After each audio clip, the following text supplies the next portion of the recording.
Hello and welcome to another episode of DCU Daily, and we are back today talking about more Superman behind the scenes looks.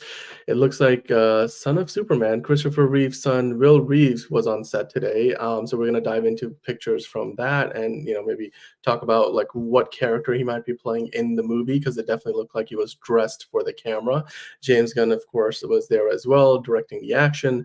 We're going to get into a little bit more of what kind of action was going down today on set. It looks like Superman was saving the day. We didn't really see any other superheroes out there. No Mr. Terrific, no Hawkgirl, no Green Lantern, but we did see Superman doing some action and a lot of crowd work going on. And it's a pretty big set, and they were doing some heavy action where they were dropping things and things were going flying. So we got lots to talk about. There's also the news that Zack Snyder's Justice League is finally hitting theaters. So that's going to be something that we can discuss, of course. And he thanked James Gunn for that. So we're going to talk about it. We're going to talk about the implications, the details of the release, and how long it's going to be out, where you can go see it. So we're going to get into that as well. And then there's a couple other tidbits of news from the world of DC that we want to get into towards the end. And we'll then wrap up the show talking about your fan comments that you guys have been sending us in. We got some great comments over the last couple of days. And, as I promised yesterday, we're going to showcase them, talk about them, respond to them. You guys have some good fan theories. And of course, we'd love to hear from you. So we will, definitely discuss that. To do that and so much more, as always, John, how are you doing today? More Superman talk. I'm a happy man. Let's fucking go. Yeah. Let's go. Let's go. All right. So then let's dive into it, right? So we have pictures from the shoot today. Of course, the crew that we have now gotten very used to. I'm starting to basically recognize the camera operator almost as if I know the guy because you've seen them Good. every. They are the unsung heroes of the whole. They're the backbone. Everyone's like, oh, the director, oh, the writer, but these guys, joking aside, these guys are such an integral part, and they deserve to be recognized just as much as everyone else. Yeah, even that goddamn key grip or the guy just holding the boom mic, they are those unsung heroes. The guy holding the boom mic is definitely not the key grip. They will take offense to that. But anyway, they are key grips. No. I'm saying the two separate roles both deserve. Right. Really, I went to fucking film school, man. I know the difference. Come on now, don't throw me under the bus. I'm just saying the way you said it. No. Even okay, I know the difference. I know. I'm just saying.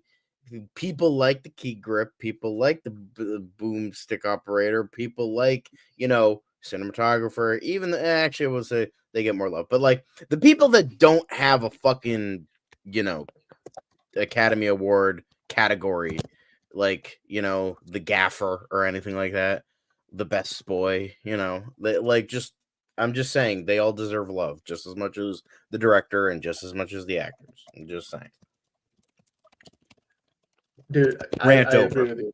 Okay, cool, great. Anyway. So let's dive into the actual pictures here. So it looks like David Corenswet right there, as you can tell. This is probably one of the best shots of the day. You got David Corenswet taking a dive onto some mats there for what looks like some stunt work. He's doing his own stunts. I mean, he's not on wires, so it's not like he's flying in. It looks like he's just making one big leap. And they're filming it obviously from multiple leap a camera tall angles. mat with a single bound. It's. I'm not apologizing. No, you don't have to. It's okay. It's okay. I'll allow it. But we've got him basically doing this from multiple angles, and there looks like people again are out there on the green looking up at the sky. Something is coming down from somewhere. Meanwhile, Superman is also there trying to save the day, save someone. I'm trying to figure out what's going on here. He seems to be leaping to grab somebody here. Yeah. So my question would be exactly, do you think this is a rehearsal because there's no person that he's actually grabbing? Do you think this is a situation where it's going to be a CGI? I was thinking about that because at first I was like CGI. We were talking about this backstage. Yeah. I'm like, oh, CGI, most definitely. But now that I'm looking at it, and then I remember a later picture that we'll get into soon enough, it might not be, and it might be a rehearsal, and they're just doing it here. Now, it could be a CGI. It could be a just like a CGI person, and they're just gonna do it in post, which is, I know stunt people, again, more unsung heroes, as we know from the Fall Guy. Like, they're great, they're lovely, and but even then, like, if they might be like falling from a really like big like height, so they're just gonna insert a CGI person, which is fair. Like, if it's I hate the over reliance of CGI, but if it's used to like not fucking kill people, then like cool, awesome, that's great. So I could see it both ways. I could see it as a rehearsal for something later, and I'll mention that when we get to that later picture. But it might be CGI as well, like, because that's kind of hard to do. I feel like if it was a CGI person, he would like be holding like a green or blue like pillow or like a bag or something, so that there's like something to like kind of lean up against if you're grabbing somebody. Yeah. So unless they're falling, and they can't even do that, they can't even like put a bag there because they're like falling, and he's like, kind of like, I can kind of see you, but I feel like even then I feel like there would be like a physical thing there. So it might be a rehearsal. I don't know. It goes both ways, but Because okay, so you might be onto something, because when I look at these pictures on Cleveland.com, and again, John Coots, David Petskivitz, a great job covering this for us out there, for all the fans in the world. And, this is why we're able to do this, because of the images that they're capturing and bringing us these insights. It looks like when they're giving us some captions to these images, they're talking about it's a reference shoot where they're just diving onto pads. From a filmmaking perspective, I don't know if that really means that this is a rehearsal, or if they're literally just doing it, and like you said, they're just gonna add some CGI in post, because, um, like the pads can be easily removed in post-production, and the shots that they're filming here, when you look closely at the image, um, the cameras are not even pointed, at the ground. So you're not even going to see the pads. They're just trying to get Superman, yeah. flying through the air essentially. So yeah, I mean, whether it's a rehearsal or whether they're going to add something with CGI later, we'll see. But this was exciting to see. Again, what I also love about this is that you see in the behind the scenes of Man of Steel, a lot of the shots where Henry Cavill is doing the action, they chose to make the cape all CGI. And so he would just have tracking markers where the cape attaches, and then he was just doing his action, and they added the cape in post. Here, we're seeing a lot of action with the cape there physically. So it really, I mean, it gives it a sense of tangibility, but I do Hmm. wonder, do you think, because one of the reasons why they removed it from Man of Steel was because it kind of gave Henry Cavill more freedom of movement. Do you think he's Hmm. going to be, like David Cornswet might be impeded at all by the fact that, he's got the actual cape on him, which is probably like Yeah. they probably have different capes. It's not the heaviest cape for the action sequences, but still, Yeah, there's the something different there, capes, that you could know? definitely be it. But I don't Yeah. know. I just like you. Uh, you're talking to the wrong guy, because I am Mr. Practical all the way. I am all for practical, real things in front of the camera as much as you can. I don't care how expensive it is. I don't care like how much easier CGI is. Yeah. Practical. It's just like actually having something real to look at. It just helps the actors. Like, I remember when Dave Bautista was talking about filming Dune versus filming, ironically, Guardians of the Galaxy, and he was like, it was nice to actually like look out and see Mhm. real actors and like actually touch things that belong in the movie, and not just like a green screen. Not like shitting on James Gunn or anything, or Marvel, because it's like Guardians of the Galaxy is like the hardest thing to do because it all takes place in space. In Can't space. exactly film in space unless you're Christopher Nolan, because that motherfucker would have definitely filmed in an actual black hole if he could do that. Like, straight Yeah, up. But that's if the beside the laws point. of physics permitted it. The laws of Um, physics do not apply to Christopher Nolan.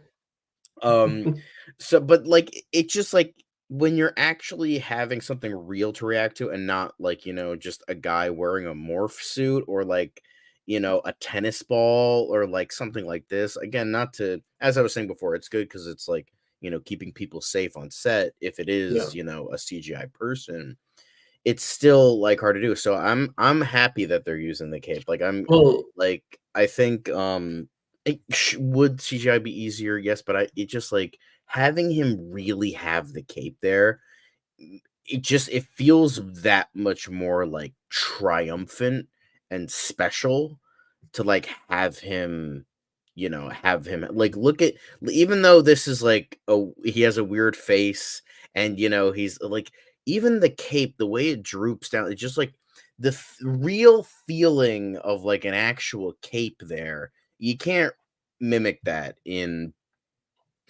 post. Like, you just can't, like, because we've seen, as much as I like at least the first Aquaman movie, like as much as I love, that's such an enjoyable movie. That is such a great adventure film. It was fun. It's a fun movie. It's an action adventure summer film. It's like it's a better Indiana Jones movie than the actual modern Indiana Jones movies. So like there's that as well. But it's just like, even then, like you can notice that like they're not actually being filmed underwater, and it just looks a little weird, at least to me. That's just the shit I noticed. Well,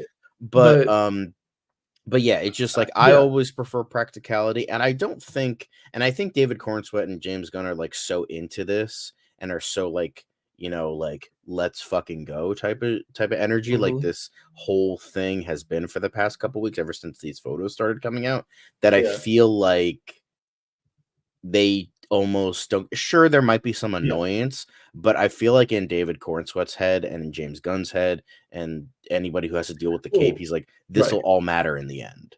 Exactly, but also have a practical cape. Yeah, and it's not the first time you've seen practical capes either. I think it's more just obviously they're not doing anything that's going to compromise the safety of the crew and the cast, right? Like they're not going to do that. So, but what I did want to show, you mentioned that it could be a CGI person. Well, they also had this here where it's like a stunt woman, just sort of like, and she's on wires. It looks like she's getting pulled, with wires on a harness. Lois Lane, but I don't know.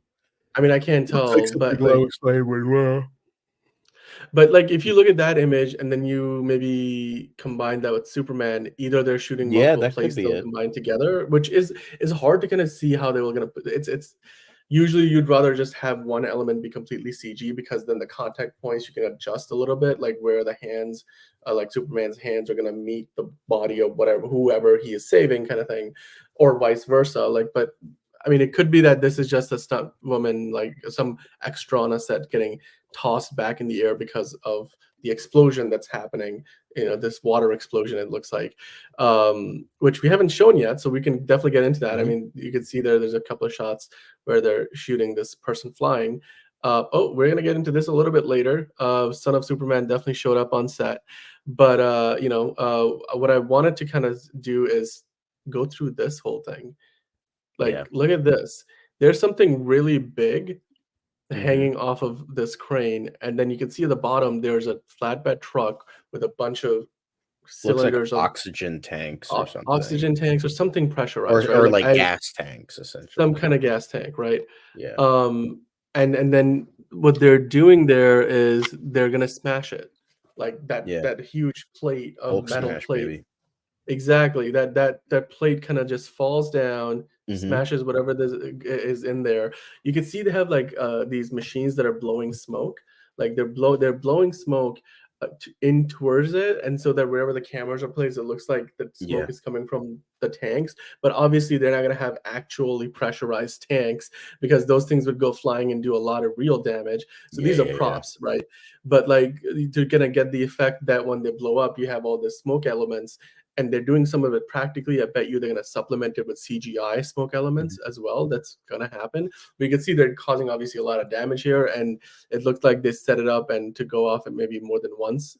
So they got a couple of takes. They've even covered up some storefronts with like, there's a little crane lifted up and with like it's boarded up some storefront so that they don't actually damage an area that they don't want to damage. But this is a big action set piece, and there's pictures here where you can see just how much chaos it creates. And then what I wanted to go through is this right here. That is clearly, and there's another picture that will tie into this later, but that's clearly CGI blue man, like who's in a pose that's he's protecting something or someone, and they're probably it's meant for VFX reference where they're gonna cut this out, cut this blue stand-in out and replace it with whatever Superman, whoever else is going to be. What are your thoughts about this sequence? What do you think is happening here? That we have this huge explosion. And even that plate that's falling, do you think that's going to be a character? Do you think that's a piece of debris? Like, what do you think is going on? Yeah, so it seems like it's going to be insinuated by that. What you just showed is like some like there's a little girl, she's not paying attention, and so in order to, get her protected, he covers her with his body, and then it explodes, and then I think that's what that's insinuating. Now it's funny because what I was saying before is when Superman's doing the jumping thing on the pad, that's what I thought it was insinuating here, with him saving the girl. Exactly. But yeah, I was definitely off there. I was just being dumb. My brain is like on autopilot right now. So like, so Dude, yeah, that's what good. I think they're insinuating here, that they're, she's like there, and something flies into it, and then he sees it, and then he has to, cover her and make sure she's okay. And I also like the Metropolis cab. I saw the M on the cab, and I liked that. Oh yeah, you're right. That's back there. Okay, nice. Yep. And then you see extras, of course, and they're all looking at something in the sky that's coming crashing down and destroying this, truck full of combustible elements. I mean, I'm trying to like not get to the Will Reeve photos yet, but we'll get to it. I mean, they know, it's fine. Yeah, peeps know. So you know what? Like, let's just do it. Let's just dive into it then. Here's Will Reeves. For those of us who don't know, who is Will Reeves? John, can you enlighten us a little bit? He's, by the way, the gentleman in the dapper suit and the sunglasses at the bottom right of the image, and of course you got James Gunn next to him. And some extras, I think. But yes, Will Reeve is the son of Christopher Reeve, and he is, I believe, a real life journalist. Like, he's an actual journalist, and he was invited on set, and he's gonna have a small cameo in the film as a newscaster, apparently. That's what Cleveland.com was talking about in their article of all these pictures. So he is an anchor for ABC News, and he was a former commentator on ESPN. So he is, right. I do remember that, he has a face. He definitely has a journalist newscaster face. Well, like, he's got the jawline of Superman. He's got his dad's jawline. The teeth look a little Arnie Schwarzenegger a little bit, but outside of that, he has that like just sort of look at that. That is like definitely like, that he's got that fucking look of like someone. He's like, and now for the weather. Like, that is like, I definitely see that from this guy, and I mean that in a good way. Like, he just has like the body and the face and like the look of someone who is a newscaster, and I love that. Like, he just looks, he's living his best life, and just keeping his father's memory alive just by his face. Like, Jesus Christ, it looked like he was fucking cloned. Like, goddamn. But yeah, that's definitely gonna be.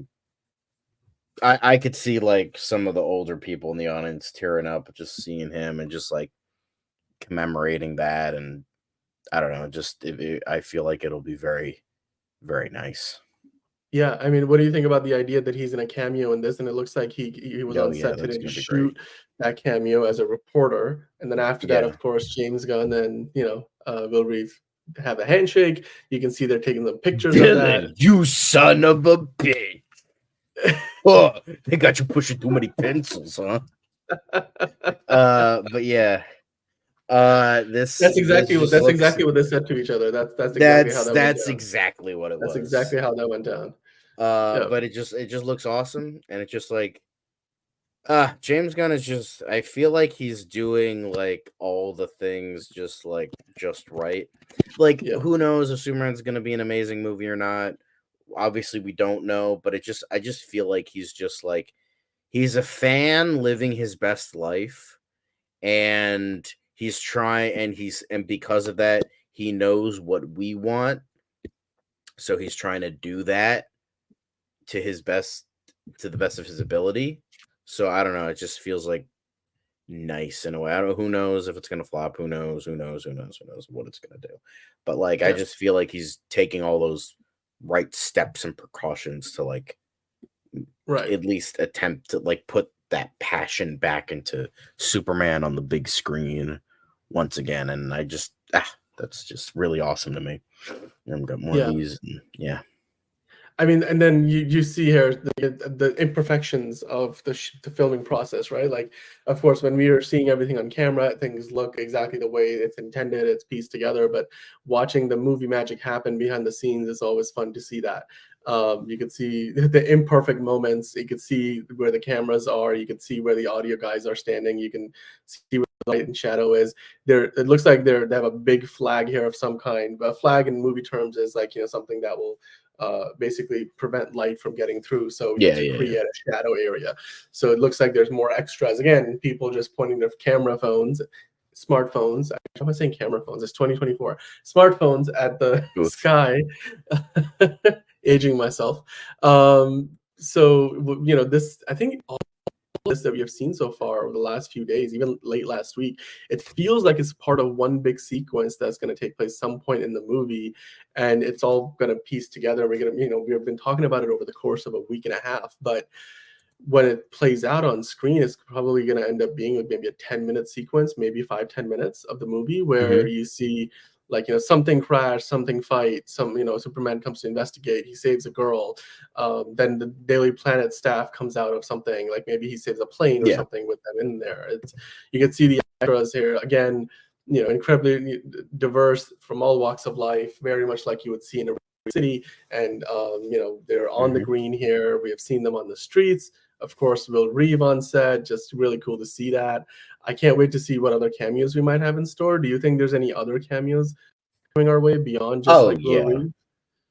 Oh yeah, we should be seeing. I mean, he did have a ton of comic book creators on set, so that's right. I'm sure a couple of them would probably cameo. If like James Gunn wanted it, they would probably be like, "Oh hell yeah, let's fucking go," So I have a feeling that maybe somebody else, maybe we'll have like shoehorn Amanda Waller in there because we have to have fucking Amanda Waller and fucking everything. Dude. So I don't know. Well, hopefully, if it is, it makes story sense. That's what matters first and foremost. What I do find ironic about this image is there's an actual cannon on like there next to like a smoke cannon. It looks like some kind of monument in Cleveland that's on the side of the street, and then next to it they've got this big smoke machine that's going to push all that smoke in when everything blows up. But I like that they're doing this so much practically. Even if they replace a lot of these elements in post-production, you see this happen. This is movie making, right? Like when you're on set, you see this go down, you're like, oh shit, now this is how movies are made. So I can only imagine the reaction. Now this is pod racing, exactly. And you can see the reactions of the people here, the extras. Like it's like because the thing is, when you do something like this where you're dropping I don't know, 100-pound or whatever, however heavy that piece of metal was onto a truck, and it explodes all of this shit. You may have just one take at it, like potentially just one, maybe two tries at it. And it probably takes hours. It definitely takes hours to set it up. So, so when it happens, this is the enjoyment of large scale filmmaking. I remember from my senior college film project, we blocked off a portion of a street, and we had a stuntman, and we were gonna basically like run him over with a car and do it like 3 times. Not run him over, like he was gonna like hit the car and roll over on top and fall off the side. And we even had like, we had like people coming out because it was a residential area. So like people coming out of their houses, and we did like 4 or 5 takes of it. We had 3 different cameras set up, and even the cops that were there, they were like, oh shit, like that. So you really hit them with the car? Because like the stuntman puts on padding, right? Like they'll pad their knees. They have like what they call the raptor, which is basically to protect your spine. It's a pad for your spine. And then, you've got knee pads, elbow pads. The guy was wearing a suit because like we had the actor dressed up so that, you can kind of hide the padding. And so when we got the stunt double in, he could hide the padding under the suit because he was wearing, of course, the same thing as the actor was. And I remember like even the cops, because I'm like, okay, so I guess the cops are like, either he was like surprised to see that we do it for real. It's not like you could hit a green screen pad and then comp it together with a car, but why not just do it for real? That's what stuntmen are made of, right? So yeah, exactly. So, and then there's a certain level of like, excitement or adrenaline that you get from seeing that for real, and it's obviously done where, the stunt team is going to ensure the safety of everybody involved. But to see it happen physically in real life, like you still get a sense of movie magic out of it, because you look at this here and then you look at how it's going to be once it's put together in the movie itself. There's going to be a lot of like elements added in, but then you also get to see, essential Superman here, like you mentioned, I think in pre-show, his suit is very charred up here. So clearly he's been, fighting, doing things where something might have blown up in like an explosion. And so you've got, some deposits of that. He's saving the girl. Clearly, that's the stand-in for there with the blue statue. I like the look of this. It's also, the truck says Metro Freight. So everything is branded for Metropolis, which I also like. It really pieces, it all together, like the world that they're creating. It's very immersive. What are your thoughts about like just the pictures you've been getting today? Like, do you think everything they shot today is going to end up being, probably a couple of minutes of footage at the end of a couple of minutes of movie runtime, or do you think it's going to really go on for, it's a longer sequence of the film? This is a part of one big sequence. Yeah. This might be like the entire like an entire sequence in like maybe the second act. I don't think this would be like a third act thing, because as James Gunn said, I wouldn't film anything that would spoil my movie. So I feel like that he would do that. Well, not publicly. I mean, he's obviously going to film it, but like not out in the open. Well, you mean? I was going to say, if you didn't interrupt me, he would have filmed it in like sound stages and like on green screens and that kind of thing, or the AR wall, whatever the fuck it's called. So the volume, so that people don't fucking see, and then he he does that so people don't, are like, oh my god, look, no, this is definitely like a first or second act fight scene. Like all of this, I think it's all encompassing. Obviously there's a couple scenes from earlier on in the movie where we have Clark Kent with his skibbity toilet Riz Ohio haircut, and he and he's just going to work like every other man, like puts his pants on like every other man, one leg at a time. So obviously there's multiple things, but I feel like the gas tank, the Mr. Terrific, the dogs, like everything, I feel like that's one big scene of like everything that's happening so far. It's just bits and pieces of it that's going to be obviously combined into one big, fight scene with him and whatever. Yeah. Even what was he was saving a dog yesterday. He was saving, it could be crypto, or I don't know, it doesn't have to be, yesterday from something falling. So it seems like they're going to show Superman's incredible, not just strength, but also speed, because he's obviously doing a lot of things here. And maybe Mr. Terrific is in some other part of the city running over while all this is going down.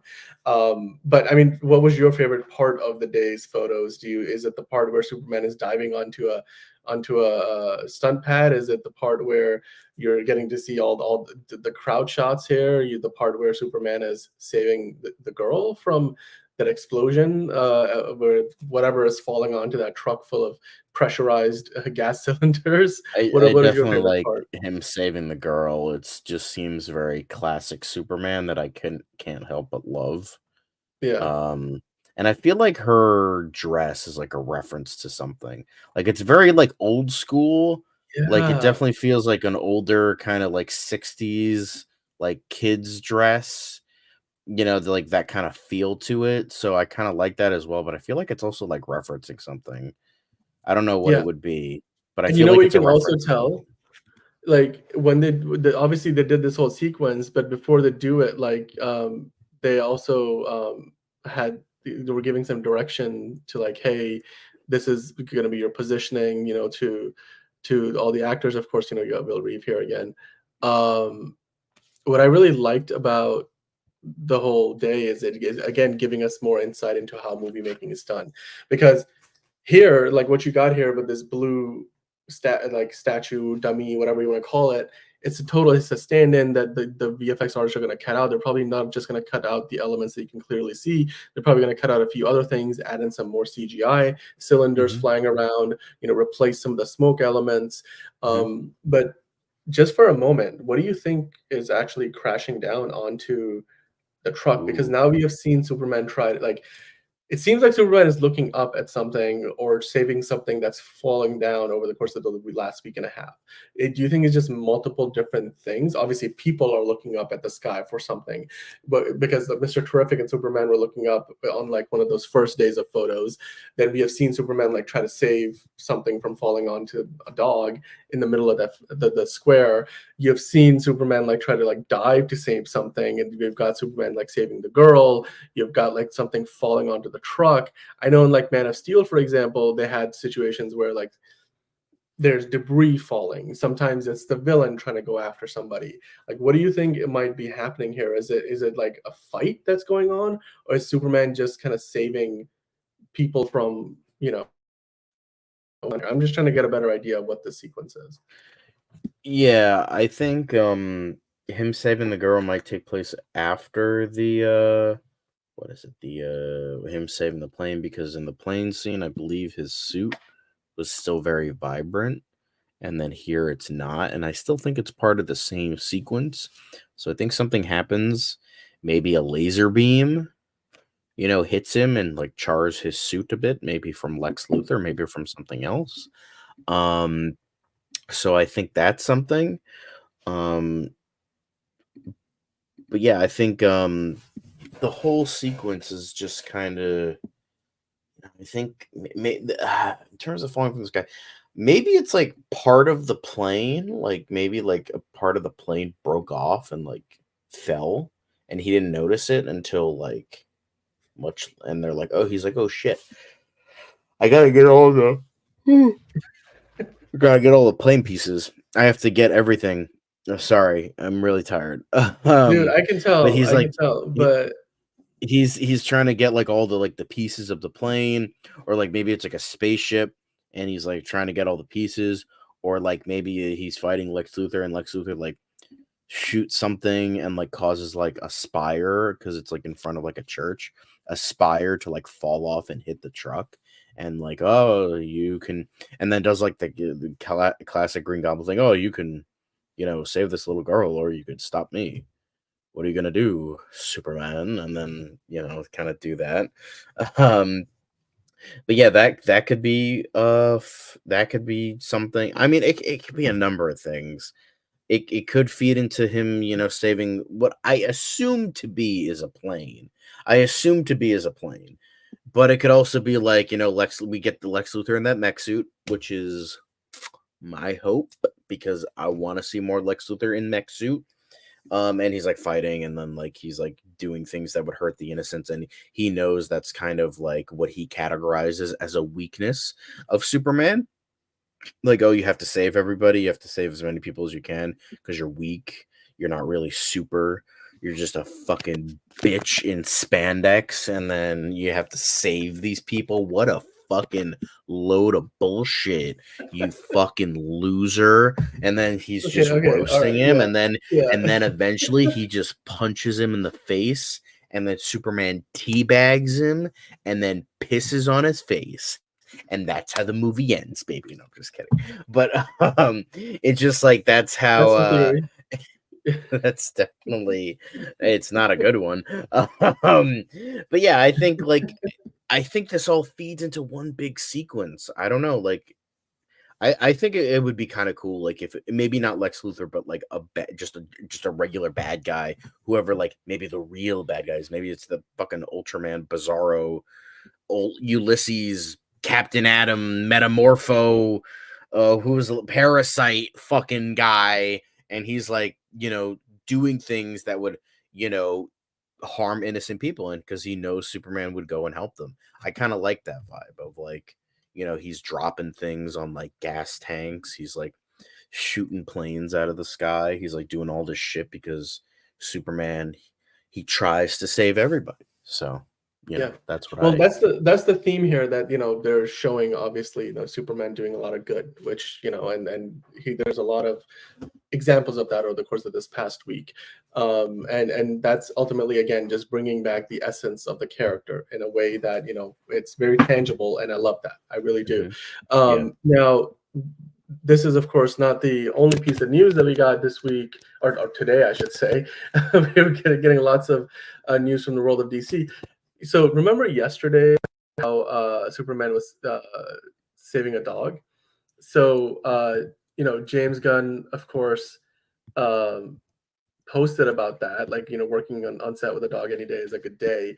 Now today, I think he also posted that I think maybe one of the dogs from the shoot, Hank the Tank, Henry, aka Hank the Tank, is looking for a new home, and he's, of course, well trained and lovey and smart.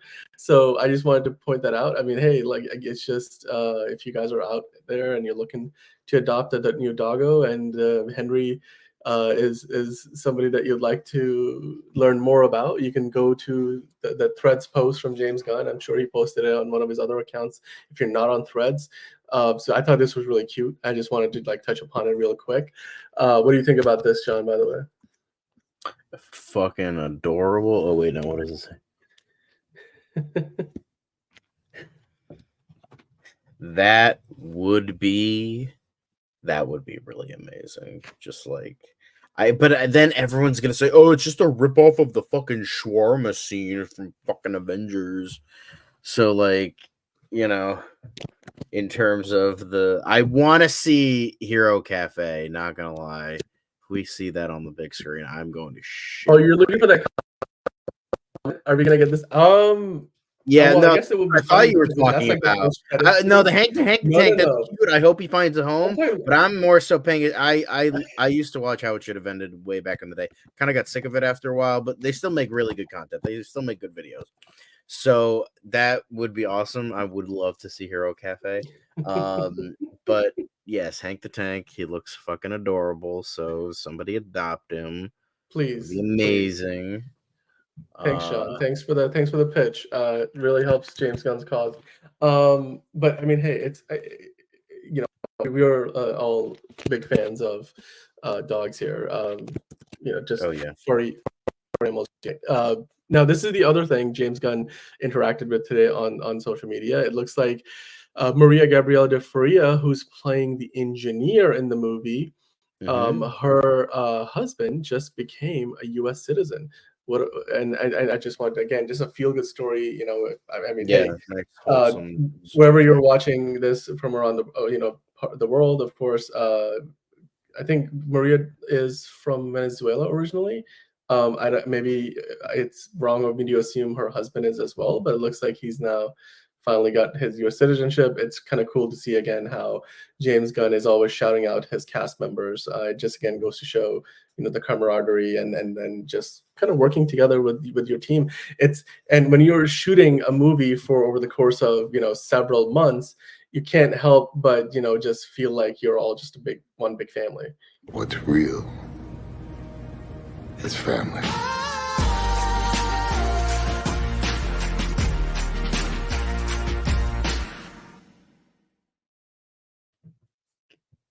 I'm so tired. I'm so very tired. Well, okay. So on that note, let's switch gears and let's talk about the other really big news of the day in the world of DC. Yeah. I know as we're looking to the future and we're talking about Superman, the new DCU, there's also been news that Zack Snyder's Justice League is now getting a theatrical release. And James Gunn, of course, was one of the people who helped make it happen, because as the co-CEO of DC Studios, anything like this would probably need to get his approval.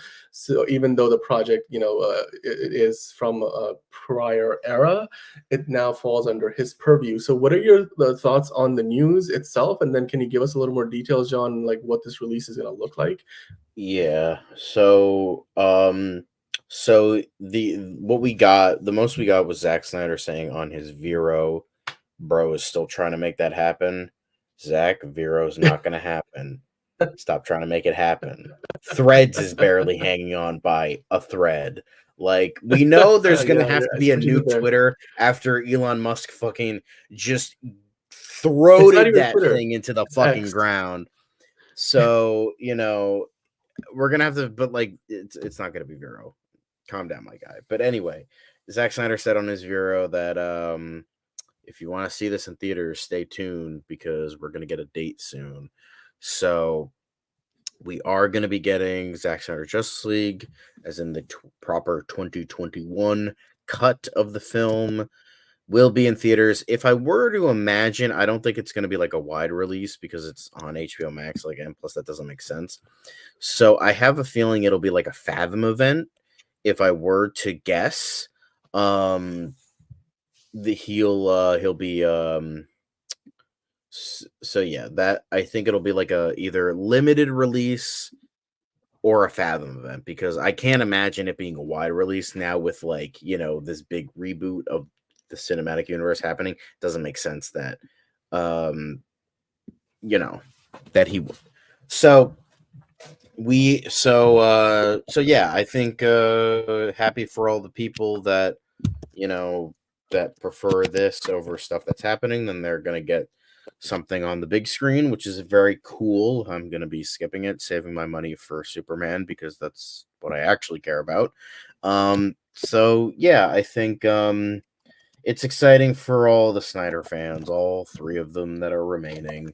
So yeah, it's cool, and it's nice that he's thanked James Gunn. I don't know, I assume this is real. I hope it's real, because it's cool because they're both first big real feature was together on the remake of Dawn of the Dead. Yep. So which James Gunn helped write and Zack Snyder, of course, directed. Yes. So so that was like, I don't know if that was, I forget if the Scooby-Doo movies came before that, but I mean, James Gunn had worked for a bit in the industry. I know that was Zack Snyder's first film because he worked on music videos before that. But I think it was at least one of James Gunn's first real claim to fame type things. So I think that's very touching, very nice, and it's cool that they get a limited release window. It's definitely not going to be wide, so limited release, or at the very least a Fathom event. So that's pretty cool. I don't get why they would do it now though. It just doesn't, it's been 3 years since this cut, and they're trying to do a new, I know there's a lot of stuff that has to be done if you want to make this happen. There's a lot of agreements and deals and contracts and all that, and rights and all this other shit that has to happen. So but I don't think it would have taken that long, and it just feels weird that we're getting it the year that technically the DCU is supposed to start with Creature Commandos. Right? So is it testing the waters to see, oh, did we really fuck up by rebooting? Do people still want the Snyderverse, or is it just hey, this took so long, but hey, we're finally doing it, so here you go, type shit? We'll see. I mean, we'll find out. It's hopefully we'll get more details. It looks like so far we don't exactly know what theaters it's going to be in. Like you said, a Fathom event is probably makes the most sense. Right. It's also a very long movie. It's a freaking 4-hour long cut, right? It's 242-minute long movie. So you can only maybe show it 3-4 times in a day, even if you wanted to. Like the theaters aren't open for 24 hours a day, so and there's so many hours in the day to watch it. So I'm sure it's going to be playing in the bigger markets, New York, LA, of course, in the US. As more details come out, of course, and if you see and hear more from Zack Snyder, we will definitely mention that here. And you guys are welcome to check back in, and we'll follow the story. And of course, thanking James Gunn, because regardless of whether that was real or not, I think behind the scenes, Zack Snyder and James Gunn, at least have a healthy respect for each other. So I really do appreciate that. Now, we also, like, getting back to the Superman pictures, we have some comments to get through, guys. So yesterday, of course, we had some really cute doggos on set, and you got Superman there saving the day. Some of you guys leaving us some comments. As we like to highlight them and talk about them. This one is a bit of a pat on the back comment, but we do appreciate it from My Dream in Orbit 9297. You said, "I'm really enjoying your podcast discussions. You guys are not just looking at the film from a superficial level. You're actually breaking down the process of filmmaking." And you know what? I think that really is something that we take to heart, because yes, we do like to talk about how all of this movie magic happens, because we do have a background ourselves in various parts of the industry. We like to think that we have a few nuggets of knowledge that we can share from our own experiences, but also at the same time, it's just fun nerding out about this shit. Like, literally you're looking at all this stuff. You're looking at how we were talking about the other day. You see the cameras there, the sensors, and the body of the camera is sort of split into two halves now, where you have the sensor and then the lens with the camera operator, and then somebody else is wearing the backpack where all the images are being processed and then wirelessly transmitted to Video Village, where James Gunn, the director, and whoever else needs to be looking at the shot and then calling action and cut. Like, those are cool things we like to talk about. We like to talk about the VFX side of things, like where how are they going to pull this off. Like, of course, you're gonna shoot Superman saving the girl, but then you're gonna not actually have them do it while you blow up all this shit and then not injure the actual actors. You're gonna have a stand-in dummy that you're then cut out of the sequence, rotoscope it, or however they're gonna do it, and then you're gonna put all the pieces back together in post-production with VFX. But you do like a puzzle. It's like a puzzle. It's like a jigsaw puzzle, but you do get some elements in post-production. You use the CGI wherever you need to add it in, but then you also try to do as much practically as possible to, and even the example of the cape, being in all these sequences where Superman is flying into a crash pad, he still has a real cape on, which is a choice. Like, if you can easily do that digitally, but they're deciding to do it physically here in camera, which again just adds to the realism. It also, for the actor, gives him something weighty that he's got to account for with his body weight distribution as David dives onto the crash pad. So it's fun to talk about this because it kind of gives us an insight into the mindset of James Gunn, or whoever the director is, and the filmmakers, and how they're approaching all these different problems. How are they creatively problem solving their way through the film making process? But yeah, thanks again to the My Dream in Orbit 9297 leaving us that comment. Here's another comment. This is from a couple of days ago, or I think it was from Friday's show. We were talking about, it was Bulgegate. So it was just a fun show. And John, would you mind reading us the comment there? I think you had a pretty good time with it.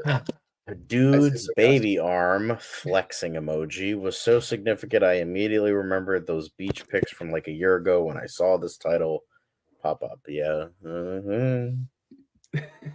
Yep. And then we are, of course, referring to the cod piece there, as we now come to know that's what that's called.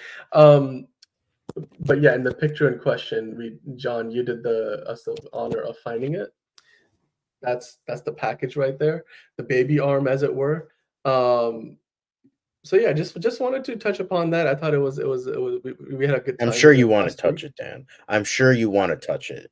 You okay? Now you fucking now weirdo. You're just taking it too far. Ron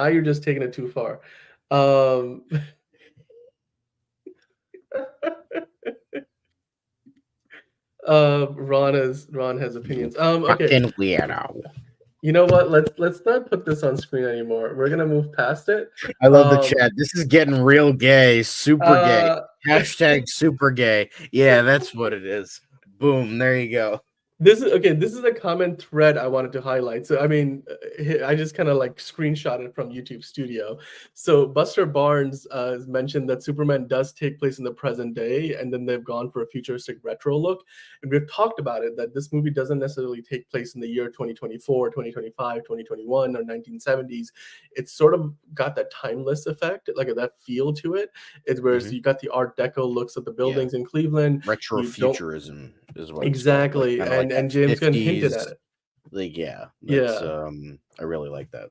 And it's sort of like the animated shows, right? Batman the animated series, Batman Beyond, Superman the animated series. You kind of get that retro futuristic look, and the chat between Buster Barnes and the Watcher, just nerding out over that whole idea of getting a timeless Superman story that can not just be good for the here and the now, but also if you watch it 20, 30 years from now, it's going to be just as good and just as fun to watch and reminisce upon. It's sort of like one of the reasons why, okay, I know it's not a great movie, but Batman and Robin, you can watch it today and you don't know that it came out in the 90s unless somebody told you. I mean, outside of maybe a few technology, like the TVs they've got, like tube TVs and not flat panels and shit. But like, I know I'm gonna get shit for this, but I do love.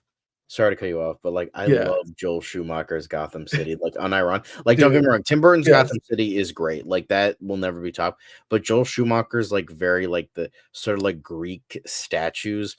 Like if we're talking about super gay, Joel Schumacher's Gotham City, the gayest Gotham City, and I'm here for it. Like I'll fucking take that over Chris Nolan's amalgamation of New York, LA, Vegas, Chicago, whatever the fuck he did. Fuck that shit. Like, give me super gay Gotham. Like, that's like neon lights, weird gangs, Coolio for some reason, just these big Greek statues. Like, I don't even know what it's like trying to be. Like, it's like, I think it's like trying to be like a fucking modern Rome, like almost. But I love Joel Schumacher's got it's just pure fucking insanity, and I love it.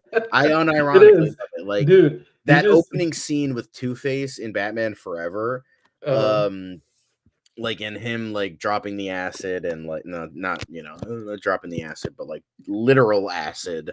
And on like with the bank vault and all that, like just seeing this new Gotham City is just fucking awesome. Like just seeing all this stuff and like how like, okay, yeah, it's technically a sequel, but it's also like doing like its own thing, doing something new, and it's just really cool. Like I really do genuinely like his iteration of it. And Batman Forever, I do genuinely really like the movie. It's my favorite out of the original four.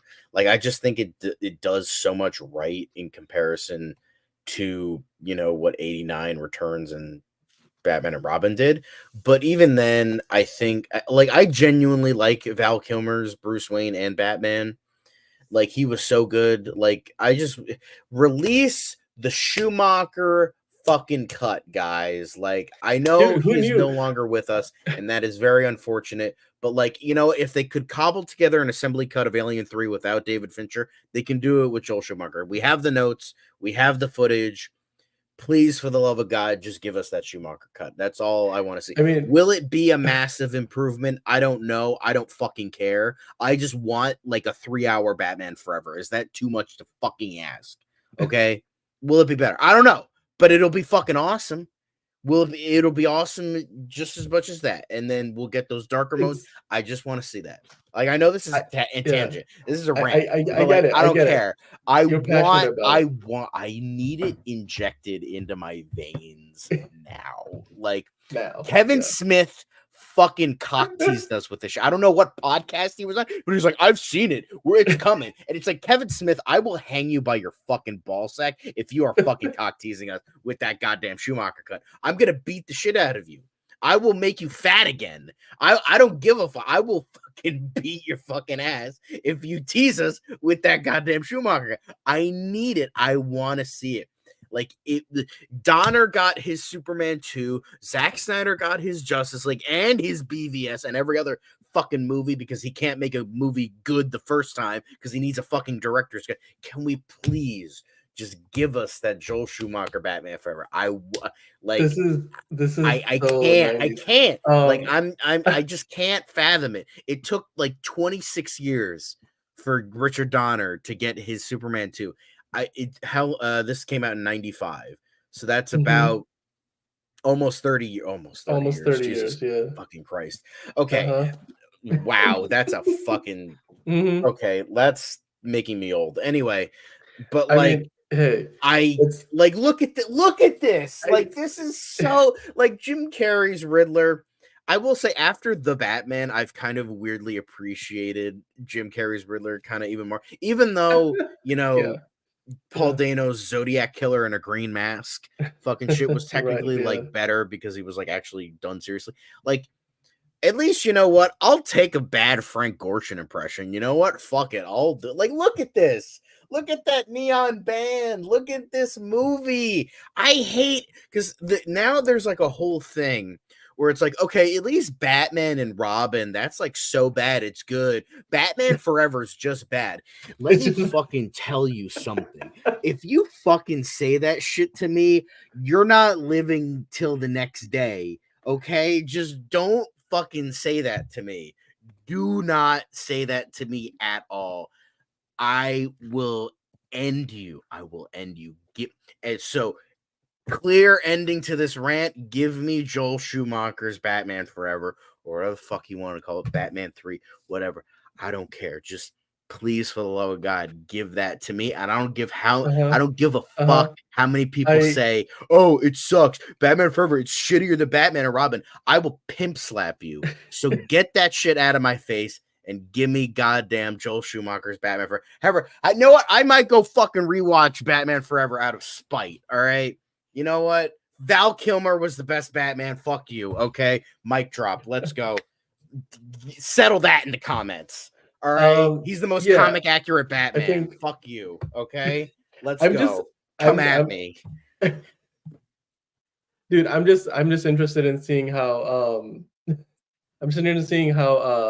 Aquaman's mom dated Iceman at one point. That's just that's what I take away from it. That's but by the way, one thing that Rocky Rockington mentioned, which I think was just a really cool shout out to the channel. He's like, I'm also curious to see if this movie is anything like how it is in the Christopher Reeves movies. And I'm like, you know what? That's the first time in all these years somebody has used the title of this channel correctly. And I am really proud of you, Rocky. I really, really do appreciate that. I think that's just perfect. Like, thank you so much. Chef's kiss. Absolutely. Thank you. Absolutely. Now, of course, there's more comments here, so let's keep the train rolling, and we're gonna get into more Batman because, I mean, John, I think you've already. I'm Batmaned out now. You're Batmaned out, but there's more to come. So this next comment is from Mr. Beaten Path, and this is from late last week, and he mentioned, I really hope the 2025 Superman movie, it has a poster that just looks like an Alex Ross painting, and he just really wants to walk up to the theater entrance and be welcomed by that, and of course then he goes on to say, a boy can dream. What do you think about that idea, John? What do you think about the idea that they could take some inspiration from Alex Ross for the poster? So, as an Alex Ross simp myself, look at my avatar icon on StreamYard. Hello there. And it's literally the profile picture of my goddamn channel. So I will happily take that. Like, most definitely. Like, and also, like, obviously it doesn't have to be like an actual Alex Ross. That would be amazing. Yes, that would be absolutely amazing. Because I mean, he did do drawings for Spider-Man 2, like for the, for the opening sequence. So he's done stuff for movies before. And I know he did his own like Justice League of America poster back in like the mid 2000s and used like all the popular like people that were considered for the role at the time and like all that. So he has made stuff like for movies before. I would love it if he did a poster for it. I don't think he would. As you said, a man can dream, and that's all it will be, kind of a dream, unfortunately. But I think I think it would be, oh, goddamn, that would be really good. But I would like something that's like kind of in like a the pose, just like the pose, like kind of like what Justice League did, like the actual, just like how it was clearly like them in those poses, those famous poses, and like the lighting was similar. Like Justice League, like I mean, yeah, Zack Snyder's Justice League is definitely better. That's not saying much, but like the original movie, the best thing about that movie was the poster and like the photo shoot with all of them looking like Alex Ross paintings. That was easily the best part of that movie, and that wasn't even in the movie. So if we could get something Alex Ross or Alex Ross inspired, that would be great, because there's a great image. I've been trying to find it. Stay with me here. I have it on my computer somewhere, but it's him. It kind of reminds me of that still of like the first Man of Steel image we got, where he's like with the bank vault and he's like kind of like this. Where it's of Superman where he's like kind of all in shadow and he's like opening up like a wall or something, or like bending something, and he's like kind of in darkness, but you can see the logo. That would be really cool. Like I would love to see that. We're gonna have to find that picture. Like where, I'm trying to find it. I have it on my fucking computer somewhere. I just need to find it. While you do that, Mark Andre Roy like mentions that he's still kind of concerned about the bagginess of the suit, and that maybe the proportions aren't quite correct. And I'm just like I think some of those concerns are valid. Completely valid, because I shared the same concerns. But when we looked at this yesterday, right, we saw these pictures of Superman doing his flying sequence, and you can see in that scene, or in those set of shots, like it's all taut, like it's there's no bagginess to the suit. There's none. It's all gone. So I think like ultimately what it comes down to is when they're filming the movie, they do it where they'll have like a dozen different suits for different parts of the film.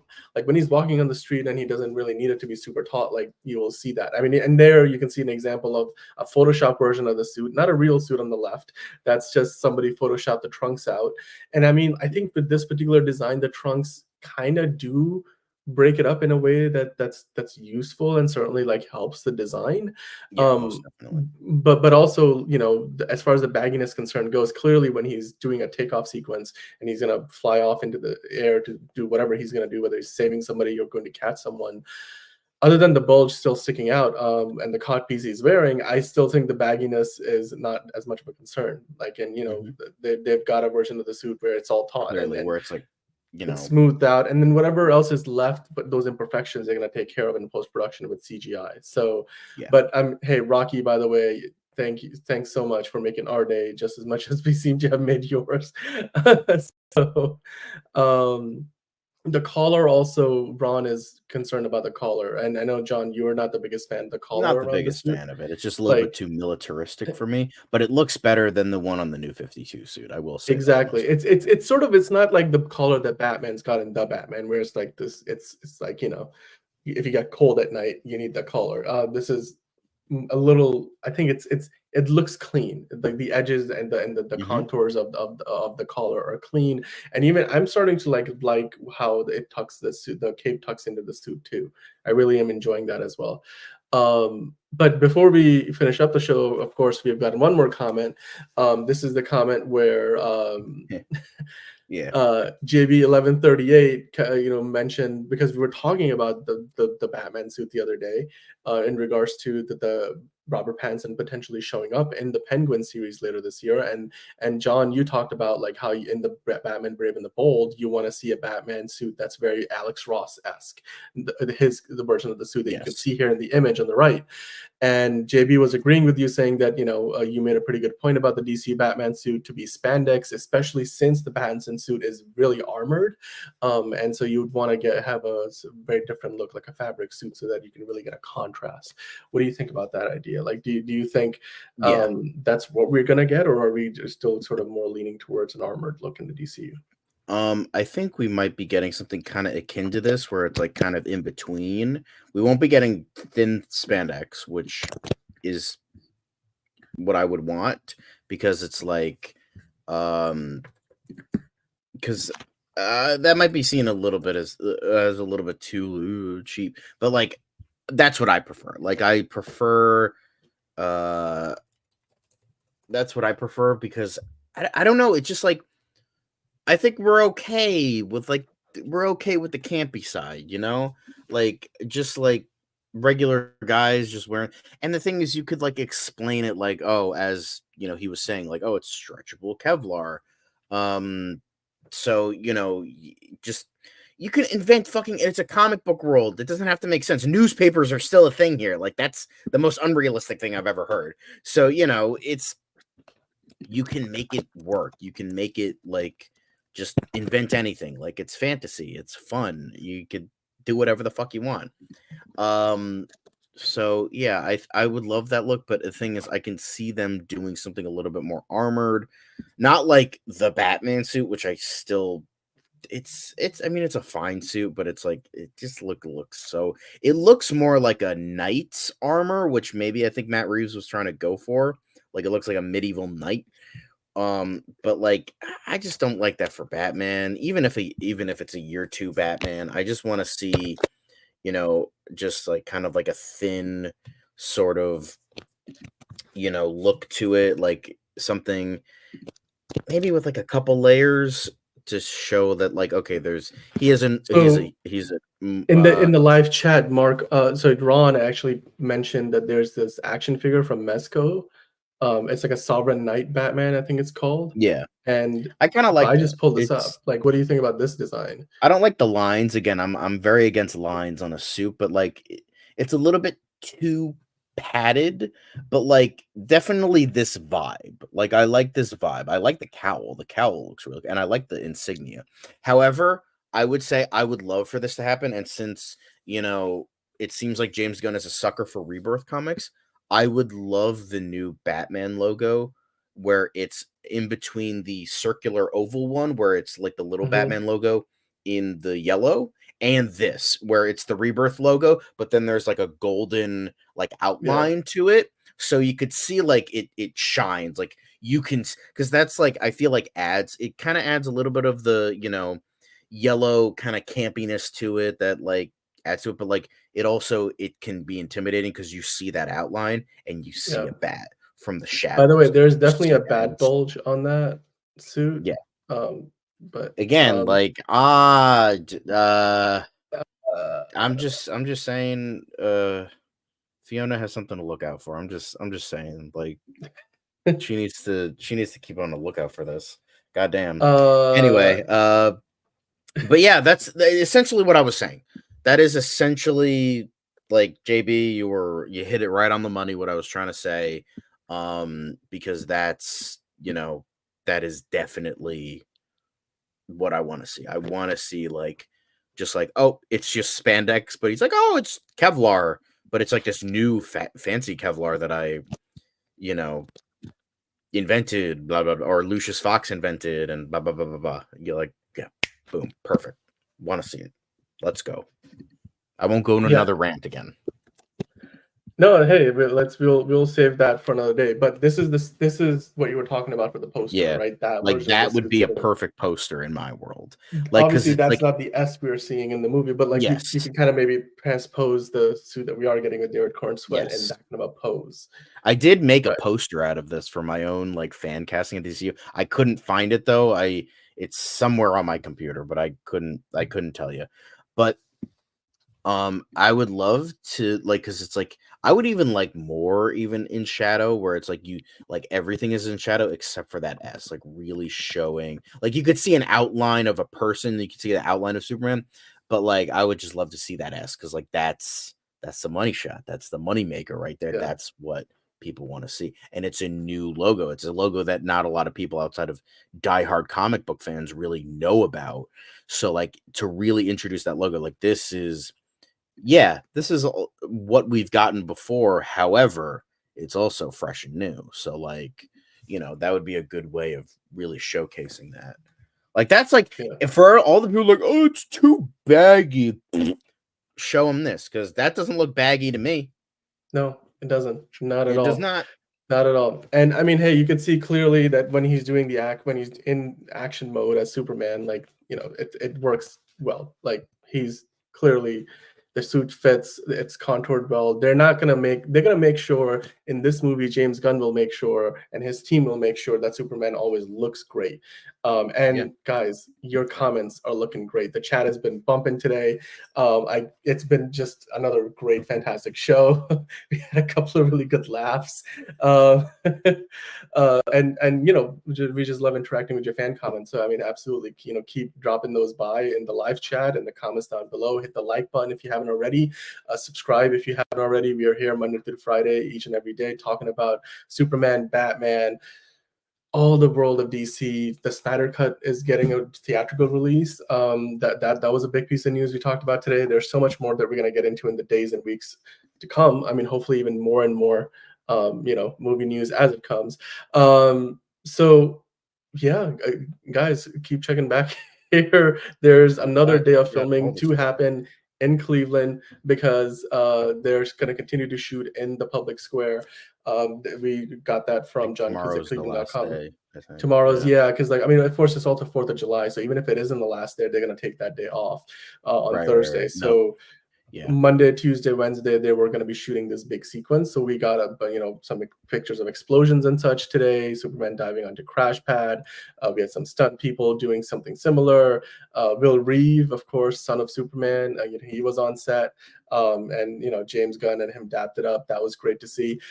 He's going to be making a cameo as a reporter in the movie. We got into the sequence where Superman is saving a girl, and then you get to see like how that plays out in the actual sequence where you're getting all that destruction with whatever is falling onto that truck. And we, as always, like to dive into other fan comments, like what we want the poster to look like for this movie, which I'm sure we'll get maybe some insight into at Comic-Con this year. So keep leaving your comments, keep chatting with us. As always, we appreciate it. We appreciate the interaction. Like and subscribe, hit that notification bell so that you know when we are going live. John, as always, it's been fun. The chat is still bumping, so you can keep doing that, guys. Schumacher cut. The Schumacher cut, yes, exactly. That's the other thing. Like, let's make that a hashtag. Or bad bulge. I mean, that's something that we got into a little bit again. And on that fantastic note, let's end the show right here, and then we will come back with more tomorrow. More new pictures, we'll dive into them. Any other news from the world of DC, we'll get into that as well. And of course, as always, Sean, it's been a pleasure, and we'll see you next time here on DCU Daily.